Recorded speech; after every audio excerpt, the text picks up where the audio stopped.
என் அன்பு குழந்தைகளே, எத்தனையோ மக்கள் கஷ்டப்பட்டு நிம்மதி இல்லாமல் வாழ்ந்து கொண்டிருக்கிறோம். சற்று இந்த அன்னையை நோக்கி பாருங்கள். நீங்கள் நினைத்த காரியம் நிறைவேறும். துன்ப முடிச்சுகளை அழிக்கும் தூய அன்னை. பார்த்தீங்களா, இந்த குழந்தைங்க வானதூதர்கள் வந்து துன்ப முடிச்சுகளை அவிழ்க்கின்றார்கள்.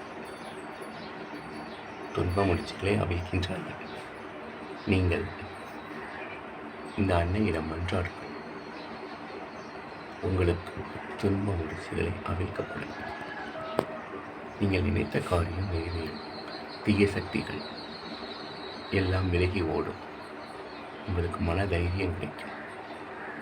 இந்த வீடியோவை பார்த்தவுடன் 3 நபர்களுக்கு நீங்கள் ஷேர் செய்யுங்கள். அவர்களும் வாழ்வில் முன்னேற்றம் காண வேண்டும். பிடித்த நபர்களுக்கு அனுப்புங்கள். எவ்வளோ அனுப்புகிறீர்களோ அவ்வளோக்கு புண்ணியங்கள் உங்களுக்கு வந்து சேரும். நீங்கள் அன்னையிடம் இதே மாதிரி ஒரு நூல் எடுத்து அன்னையிடம் உங்களுக்கு என்ன வேண்டுதல் வேண்டுமோ அதற்கு ஒரு முடிச்சுகளை போட்டு நீங்கள் உங்கள் இஷ்ட தெய்வங்களிடம் வைத்து பாருங்கள். உங்கள் துன்ப முடிச்சுகள் அவிழ்க்கப்படும். இந்த வீடியோ ஷேர் பண்ணுங்கள், சப்போர்ட் பண்ணுங்கள்.